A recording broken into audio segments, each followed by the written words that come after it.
So hello guys, welcome back to my channel Coach Shiva, where I'll be posting my DSA content each and every day, and today is day 18th of doing so. Not exactly each and every day because yes, I have skipped 2 days today.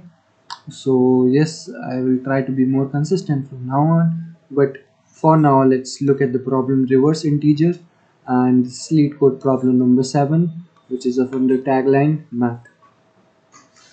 Okay, so the problem states that you will be given with an array, not array, you will be provided with an integer, given assigned 32-bit integer x, return x with its digit reversed. If reversing x causes the value to go outside the assigned 32-bit integer range, then return 0. Assume that the environment okay allows 64-bit integer, signed or unsigned. Okay, so we just need to reverse the integer that will be provided to us, such as 123, will be displayed as 321 as the output. Yes, we will not be displaying output, but our function has to return a reversed number. That's it. So let's try to understand this problem in more detail by actually doing something about it. Okay, so we will be provided with a number x, which is 123, and we need to return a number x, which is 321. X or any other number, let's say y, or I'll be naming it a result in this case. So this is all what we need to do. So now how we'll be able to do this? To achieve this, what we can definitely do is we can take 1 2 3. Every time we can take a mod refers to what reminder value is uh,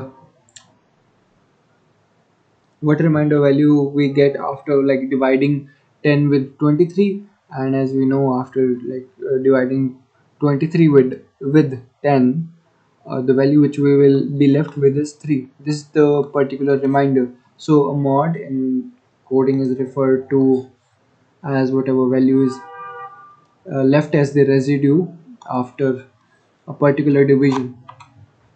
So that's all we can, like, the first task for us is to take all of these numbers individually, 1 2 and 3. How can we make these three numbers and separate them, 1 2 and 3? The way to do that is, as you have already seen, I'm using a modulus, and we will keep doing that. 1 2 3 mod 10 equals 3. Then we can just divide this number by 10, which will result to a number which is 12, which will, again, we will do a mod, and we will have a 2 over here. Similarly, we will just divide this number again by 10, which will leave us with 1, and 1 mod 10 will be 1. And at last we will be left with a number. When we will divide this, we will be left with a number which is smaller than 0. Okay, we will be left with a number smaller than 0. That is the time when we know that we need to terminate this operation. And the number the number that how now, see, we have got all of the numbers individually. Now how we can arrange them in order to get our result? We will just take this number 3. What we can definitely do is, uh, first of all, like, we got 3, then 2, then 1. Okay, firstly we got this, second we got this, and at last we got this number. Now, to get a result, what we will be doing is we will be multiplying.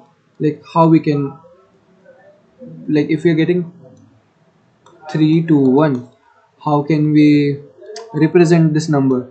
3 times 100 plus 2 times 10 plus 1, right? This is what we will be doing.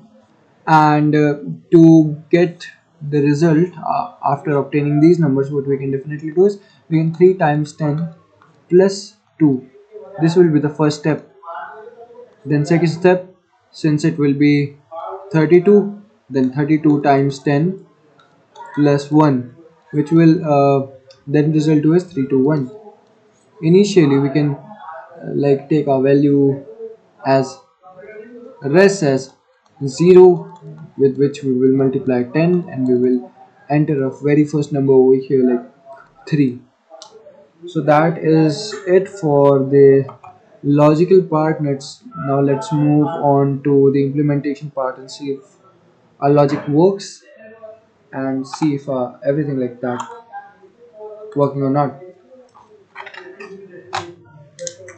Okay, so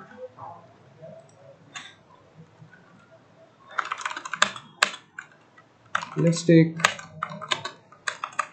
res as 0. Now we can have a while loop. Okay, so if I just need to write the pseudocode, I've been feeling that in my videos I'm not writing that much of pseudocode. I'm just telling you the logic. So the pseudocode will be similar to this, whatever I'll be writing here.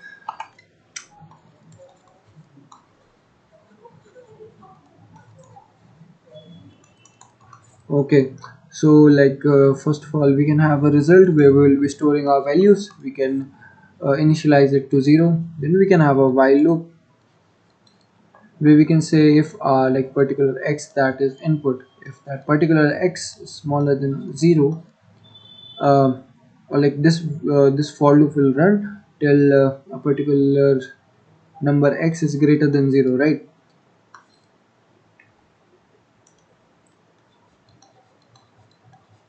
I guess we can just understand everything right now. So within this while loop, what we definitely need to see is that we can have our mod value. We can store it to somewhere like x mod 10. We can store it somewhere. After that, what we can just definitely do is update our reverse, like update our result. Res will be equal to res times 10 plus this mod value. After that, there's nothing left to do. We will just need to update our x equals to x divided by 10. That's it, and then we can return our value.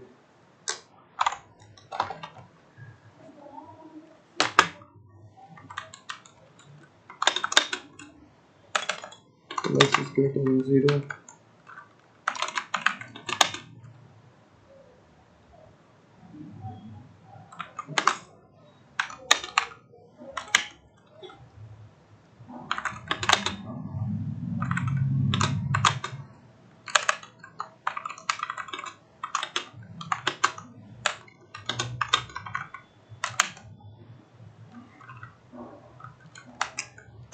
So we might have an integer overflow here, because we are told that if by reversing a certain number, if our value goes outside 32-bit integer range, so that it might be possible that in result we get a value which is greater than this 32-bit integer. So we can do one of those two things. Either we can take this as long,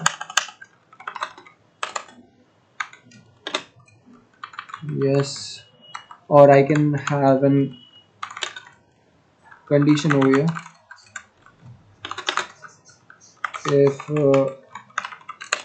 res smaller than int max, if res is greater than int max divided by 10, or if res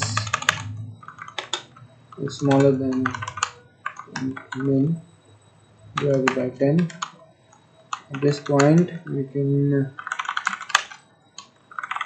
return 0. That's it,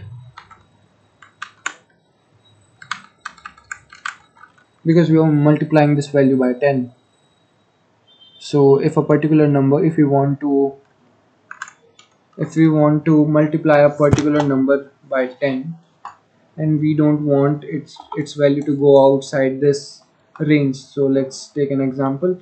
Let's say if we have a number line over here, and this is int max, this is int min, or like this is int min and this max. If we have a certain value which is bigger than, like int max by 10, int max by 10 is somewhere over here, and int min times 10, like divided by 10, is somewhere like here. Okay, so if a particular value is like, let's say over here, then if we divide it by 10, we will reach out of bounds. And similarly, if we have a value like just smaller than int max, value will go out of these bounds. So since we want our values to be inside this range, like this whole 32-bit integer range, we would want our values, if multiplied by 10, to be like over here, like within this particular range, this white range, so that even if you multiply it by 10, it would remain inside bounds. That's it.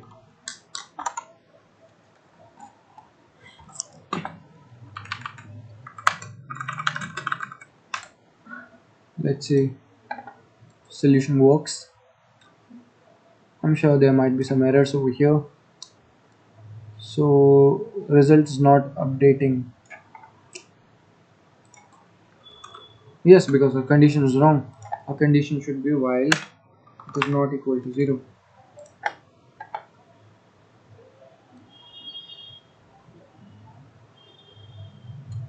Still there is something wrong.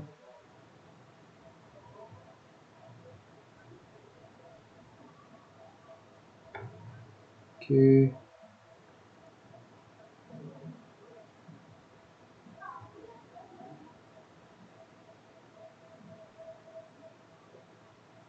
we are not updating x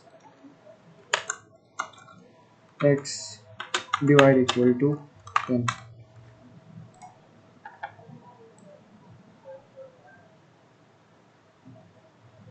Okay, so this is the final answer.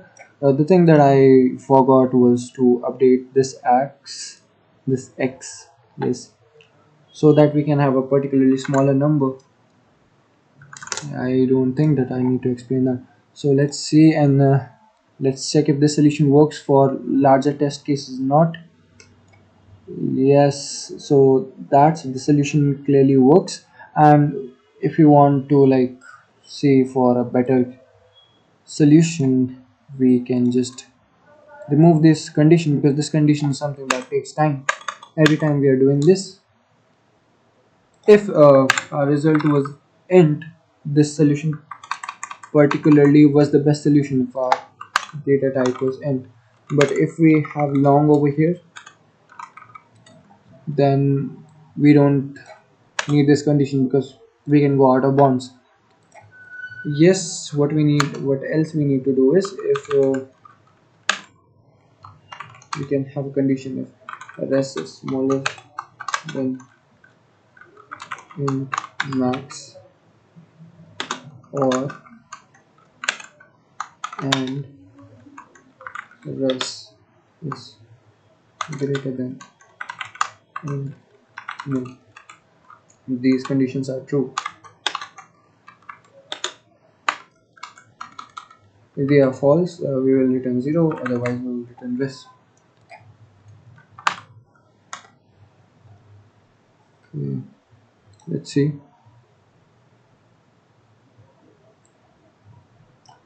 Yeah, so that's it. If I submit this answer, I'm pretty sure we will get a better solution. Okay, so whatever, this is the solution, and thank you guys for watching my video. I am a little embarrassed over my time complexity right now, but I guess even if you go to the best solution, it states this logic which is not different from my logic. So if there is anyone who can just tell me why my solution isn't getting better, please kindly comment down into the comment section. Thank you for watching.